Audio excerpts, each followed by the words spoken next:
നമസ്കാരം മലയാളി വാർത്തയിലേക്ക് സ്വാഗതം. മുല്ലപ്പെരിയാർ വിഷയത്തിൽ ടി.വി.കെ സർക്കാരിന്റെ നിലപാട് എന്താണ്? ഇതാണ് കേരളം ഉറ്റുനോക്കിയത്. കഴിഞ്ഞ ദിവസങ്ങളിൽ ഈ ഒരു വിഷയത്തിൽ തമിഴ്നാട് പുതിയ സർക്കാരിന്റെ നിലപാട് എന്താണ് എന്ന കാര്യത്തിൽ ഒരു വ്യക്തത വന്നിരിക്കുകയാണ്.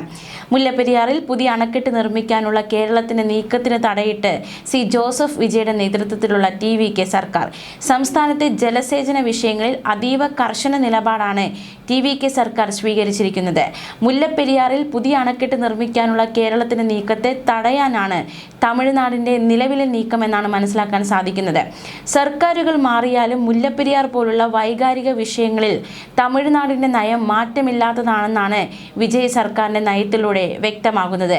അധികാരത്തിൽ വന്നതിന് ശേഷം നടത്തിയ ആദ്യ നയപ്രഖ്യാപനത്തിൽ തന്നെ മുല്ലപ്പെരിയാർ വിഷയത്തിൽ തമിഴ്നാട് സർക്കാർ നിലപാട് വ്യക്തമാക്കുകയാണ്. കേരളത്തിന്റെ പുതിയ അണക്കെട്ട് നിർമ്മാണ നീക്കങ്ങളെ തമിഴ്നാട് സർക്കാർ ശക്തമായി പ്രതിരോധിക്കും.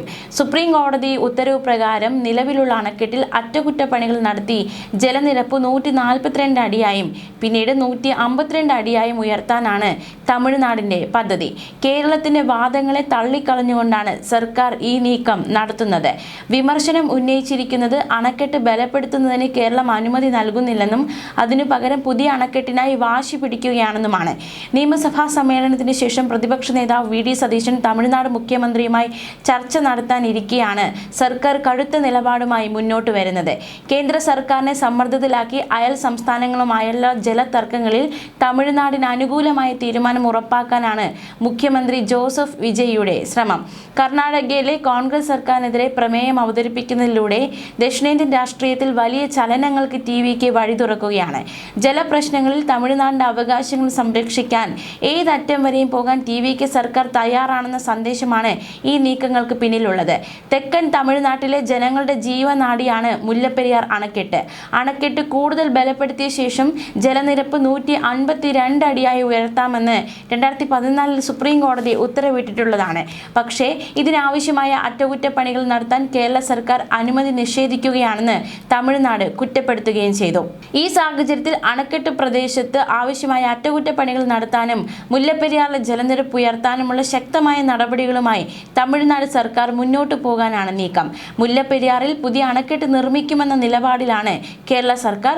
ആ നീക്കങ്ങൾ തടയുമെന്ന് മുഖ്യമന്ത്രി വിജയ് വ്യക്തമാക്കുന്നു. എന്തായാലും മുല്ലപ്പെരിയാറിന്റെ കാര്യത്തിൽ ഇത്തരത്തിലുള്ള നിലപാടാണ് ടി.വി.കെ സർക്കാരിനുള്ളത് എന്നത് വ്യക്തം. അതേസമയം കഴിഞ്ഞ ദിവസം നയപ്രഖ്യാപന പ്രസംഗം സംസ്ഥാന ഗാനമായി തമിഴ് തായ്വാഴ്ത്ത് ആലപിച്ചുകൊണ്ടാണ് നിയമസഭാ സമ്മേളനം തുടങ്ങിയത്. പിന്നാലെ ദേശീയ ഗാനവും ആലപിച്ചു. വന്ദേ മാതരം നിയമസഭയിൽ ആലപിച്ചില്ല. ഇനി മുതൽ സഭാ സമ്മേളനങ്ങൾ തുടങ്ങുന്നത് സംസ്ഥാന ഗാനമായ തമിഴ് തായ്വാഴ്ത്തോടു കൂടിയായിരിക്കും. സമ്മേളനത്തിന്റെ സമാപനത്തിൽ മാത്രമായിരിക്കും ദേശീയ ഗാനം ആലപിക്കുക. ഇത് സംബന്ധിച്ച ചട്ടഭേദഗതി പ്രമേയം സ്പീക്കർ എം അപ്പാവു സഭയിൽ അവതരിപ്പിച്ചു. സഭയിലെ എല്ലാ ഔദ്യോഗിക ചടങ്ങുകളിലും ഈ നിയമം കർശനമായി പാലിക്കണമെന്നും സ്പീക്കർ വ്യക്തമാക്കി. നേരത്തെ സഭയുടെ തുടക്കത്തിൽ ദേശീയ ഗാനവും സമാപനത്തിൽ സംസ്ഥാന ഗാനവും ആലപിച്ചിരുന്നു. ഈ കീഴ്വഴക്കത്തിനാണ് ഇപ്പോൾ മാറ്റം വന്നത്. നടനും തമിഴക വെട്രിക്കഴകം നേതാവുമായ വിജയുടെ സത്യപ്രതിജ്ഞയുമായി ബന്ധപ്പെട്ടുണ്ടായ വിവാദങ്ങളുടെ പശ്ചാത്തലത്തിലാണ് പരമാധികാരം വ്യക്തമാക്കുന്ന പുതിയ നീക്കം ഇപ്പോൾ ഉണ്ടായിരിക്കുന്നത്. അതേസമയം തമിഴ്നാട് സർക്കാർ കർണാടകയുടെ മെക്കാദാട്ട് പദ്ധതിക്കെതിരെയും പോരാട്ടം തുടങ്ങിയിരിക്കുകയാണ്. കാവേരി നദിയിൽ കർണാടക നിർമ്മിക്കാൻ ഉദ്ദേശിക്കുന്ന മേക്കേദാട്ട് അണക്കെട്ടിനെതിരെ നിയമസഭയിൽ പ്രമേയം കൊണ്ടുവരിക എന്ന ലക്ഷ്യമാണ് സർക്കാരിനുള്ളത്. മേക്കേദാട്ട് പദ്ധതിക്ക് അനുമതി നൽകരുതെന്ന് കേന്ദ്ര സർക്കാരിനോട് തമിഴ്നാട് സർക്കാർ വീണ്ടും ആവശ്യപ്പെടുകയുണ്ടായി. വിഷയത്തിൽ കർണാടകയിലെ കോൺഗ്രസ് സർക്കാരിനെതിരെ രൂക്ഷമായ വിമർശനമാണ് ടി.വി.കെ ഉയർത്തുന്നത്. പദ്ധതിക്കെതിരെ തമിഴ്നാട് മുഖ്യമന്ത്രി ജോസഫ് വിജയ് നേരിട്ട് പ്രധാനമന്ത്രി നരേന്ദ്രമോദിയെ കണ്ട് ആശങ്ക അറിയിക്കുകയും ചെയ്തിരുന്നു. തമിഴ്നാട്, കേരളം, പുതുച്ചേരി എന്നീ സംസ്ഥാനങ്ങളുടെ അനുമതിയില്ലാതെ മേക്കേദാട്ടുവിൽ ഒരു നിർമ്മാണവും അനുവദിക്കരുതെന്നാണ് തമിഴ്നാട് മുന്നോട്ട് വച്ചിരിക്കുന്ന ആവശ്യം. കർണാടക മേക്കേദാട്ട് അണക്കെട്ട് വിഭാവനം ചെയ്യുന്നത് ബംഗളൂരു നഗരത്തിനായുള്ള കുടിവെള്ള പദ്ധതിയും വൈദ്യുതി ഉൽപാദനവും ലക്ഷ്യമിട്ടാണ്. പദ്ധതി പ്രദേശം സ്ഥിതി ചെയ്യുന്നത് തമിഴ്നാട് അതിർത്തിയിൽ നിന്ന് വെറും 4 കിലോമീറ്റർ അകലെ രാമനഗര ജില്ലയിലെ കനകപുരയ്ക്ക് സമീപമാണ്. വിജയ് സർക്കാർ പറയുന്നത് ഇത് തമിഴ്നാട്ടിലെ കാവേരി ഡെൽറ്റ മേഖലയിലെ കർഷകരെ പ്രതികൂലമായി പ്രതികൂലമായി ബാധിക്കും, കാർഷിക ഉൽപാദനം തകരുമെന്നാണ്. എന്തായാലും എല്ലാ വിഷയത്തിലും, അതായത് ഈ നദികളുമായി അണക്കെട്ടുകളുമായി ബന്ധപ്പെട്ടുള്ള വിഷയങ്ങളൊക്കെ തമിഴ്നാട് സർക്കാർ എന്ത് നിലപാടാണ് സ്വീകരിക്കുന്ന കാര്യത്തിൽ ഏതാണ്ടൊരു തീരുമാനമായിരിക്കുകയാണ്. പ്രത്യേകിച്ച് TVK സർക്കാർ അധികാരത്തിൽ വന്നപ്പോൾ മുതൽ കേരളം ആകാംക്ഷയോടെ ഉറ്റുനോക്കിയതാണ് എന്ത് നിലപാടായിരിക്കും മുല്ലപ്പെരിയാർ വിഷയത്തിൽ സ്വീകരിക്കുക എന്നത്. ഈ വിഷയത്തിൽ വിജയുടെ നിലപാട് എന്തെന്ന കാര്യത്തിൽ എന്തായാലും കഴിഞ്ഞ ദിവസങ്ങളിലൊക്കെ വ്യക്തത വന്നിരിക്കുകയാണ്. മറ്റ് രാഷ്ട്രീയ പാർട്ടികളിൽ നിന്ന് വ്യത്യസ്തമായ ഒരു നിലപാട് അദ്ദേഹത്തിനുണ്ടോ എന്നതും പ്രസ്താവനകളിൽ നിന്ന് മനസ്സിലാക്കാനാകാത്ത സാഹചര്യമായിരുന്നു. പുതിയ അണക്കെട്ടുന്ന കേരളത്തിൻ്റെ ആവശ്യത്തെ TVK സർക്കാർ എതിർക്കുമോ എന്നൊരു ചോദ്യമൊക്കെ ഉയർന്നിരുന്നു. അതിനും ഏതാണ്ട് ഉത്തരമായിരിക്കുന്നു. എന്തായാലും വിജയിൽ നിന്ന് വ്യത്യസ്തമായ ഒരു നിലപാട് ആരും പ്രതീക്ഷിച്ചിരുന്നില്ല എന്നതും ശ്രദ്ധേയമാണ്. സ്റ്റാലിൻ്റെ കാലത്തും വിട്ടുവീഴ്ചയ്ക്ക് തമിഴ്നാട് തയ്യാറായിരുന്നില്ല. എന്നാൽ കേരളവുമായി അഭിപ്രായ വ്യത്യാസം നിലനിൽക്കുമ്പോഴും നല്ല ബന്ധം പുലർത്താൻ സ്റ്റാലിൻ സർക്കാർ ശ്രമിച്ചിരുന്നു. സമാനമായ രീതിയിൽ മുമ്പോട്ട് പോകാനായിരിക്കും വിജയും ശ്രമിക്കുക എന്നാണ് അനുമാനിക്കപ്പെട്ടത്.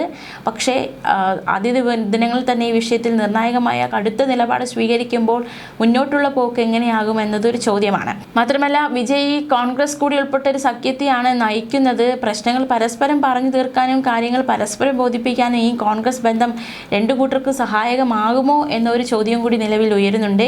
നിലവിൽ വിദഗ്ധരുടെ സുപ്രീം കോടതിയുടെയും കണ്ടെത്തലുകൾ പ്രകാരം മുല്ലപ്പെരിയാർ അണക്കെട്ട് ഘടനാപരമായി സുരക്ഷിതമാണ് എന്ന നിലപാടാണ് തമിഴ്നാടിനുള്ളത്. തമിഴ്നാടിൻ്റെ തെക്കൻ ജില്ലകളിലെ ജലസേചനത്തിനും കുടിവെള്ളത്തിനും അത്യന്താപേക്ഷിതമായതിനാൽ അണക്കെട്ട് പരിപാലിക്കാനും കോടതി അനുവദിച്ച അളവ് വരെ വെള്ളം സംഭരിക്കാനും തമിഴ്നാടിനെ അനുവദിക്കണമെന്നും സംസ്ഥാനം ആവശ്യപ്പെടുകയുണ്ടായി. തേനി, മധുര, ഡിണ്ടിഗൽ, രാമനാഥപുരം തുടങ്ങിയ ജില്ലകളിലെ കർഷകരുടെ ഉപജീവനമാർഗ പ്രശ്നമാണിത്. പുതിയ അണക്കെട്ട് നിർമ്മിക്കാൻ കേരളം നടത്തുന്ന സമ്മർദ്ദം 1786 കരാറിന് വിരുദ്ധമാണ്. തമിഴ്നാട് ദീർഘകാലമായി ഉറച്ചു നിൽക്കുന്ന ഈ നിലപാടുകളിൽ തന്നെയാണ് വിജയ് നിൽക്കുക എന്നതാണ് അനുമാനിക്കേണ്ടത്. നിലവിലുള്ള ജലവിഹിതത്തിൽ വിട്ടുവീഴ്ച ചെയ്യാൻ വിജയ് സമ്മതിക്കില്ലെന്ന് ഉറപ്പിക്കാം. തനിക്ക് കിട്ടിയിട്ടുള്ളത് സമൂഹത്തിലെ ഏറ്റവും താഴെ തട്ടിലുള്ളവരുടെ വോട്ടാണെന്നും വിജയ്ക്ക് അറിയാം. കാർഷിക വൃത്തിയിലും മറ്റും ഏർപ്പെട്ടിരിക്കുന്ന ഈ ജനതയെ സംബന്ധിച്ച് മുല്ലപ്പെരിയാറിലെ വെള്ളം ഒരു വികാരമാണ്. കേരളത്തിൻ്റെ പുതിയ അണക്കെട്ട് നിർദ്ദേശത്തെ ജനങ്ങൾ ഭീതിയോടെ കാണുന്നുണ്ട്. ഈ ആശങ്കയെ ഏറ്റെടുക്കാതിരിക്കാൻ വിജയ്ക്ക് സാധിക്കില്ല എന്ന അനുമാനങ്ങൾ തുടക്കത്തിൽ തന്നെ ഉണ്ടായിരുന്നു. ആ അനുമാനങ്ങൾ ഏതാണ്ട് ശരിയായി വന്നിരിക്കുകയാണ്. കേരളത്തെ സംബന്ധിച്ചിടത്തോളം മുല്ലപ്പെരിയാർ അണക്കെട്ടിൻ്റെ ദൗർബല്യമാണ് ഏറ്റവും വലിയ പ്രശ്നം. 126 വർഷം പഴക്കമുള്ള അണക്കെട്ടാണ്. അത് നിലനിൽക്കുന്നത് ഭൂകമ്പ സാധ്യതയുള്ള പ്രദേശത്തുമാണ്. ഇതിന് പരിഹാരം പുതിയ ഡാമാണെന്ന വാദത്തെ വിജയ് എതിർക്കുമെന്നതിൽ നിലവിൽ രാഷ്ട്രീയ നിരീക്ഷകർക്കിടയിലും അഭിപ്രായ ഭിന്നത ഉണ്ടായിരുന്നില്ല. എന്തായാലും കേരളത്തിന് മുന്നിൽ ഭീതിയായി നിൽക്കുന്ന മുല്ലപ്പെരിയാർ അണക്കെട്ട്, ഈ അണക്കെട്ടിൽ വിജയ് സർക്കാരിൻ്റെ നിലപാട് അത് വ്യക്തമായിരിക്കുകയാണ്. മുല്ലപ്പെരിയാർ അണക്കെട്ടിലെ 5-അംഗ ഉപസമിതിയുടെ പരിശോധന ബഹിഷ്കരിച്ച തമിഴ്നാട് ഉദ്യോഗസ്ഥർ അണക്കെട്ടിൽ അറ്റകുറ്റപ്പണികൾക്കായി സാധനങ്ങൾ കൊണ്ടുപോകാൻ കേരളം അനുവദിക്കില്ലെന്ന് ആരോപിച്ചായിരുന്നു ബഹിഷ്കരണം നടത്തിയത്. എന്തൊക്കെ ജോലികളാണ് ചെയ്യുന്നതെന്ന് വ്യക്തമാക്കണമെന്ന് സംസ്ഥാന ജലവിഭാഗ വകുപ്പ് ആവശ്യപ്പെട്ടിരുന്നു. എന്നാൽ തമിഴ്നാട് ഇതിന് തയ്യാറായിരുന്നില്ല.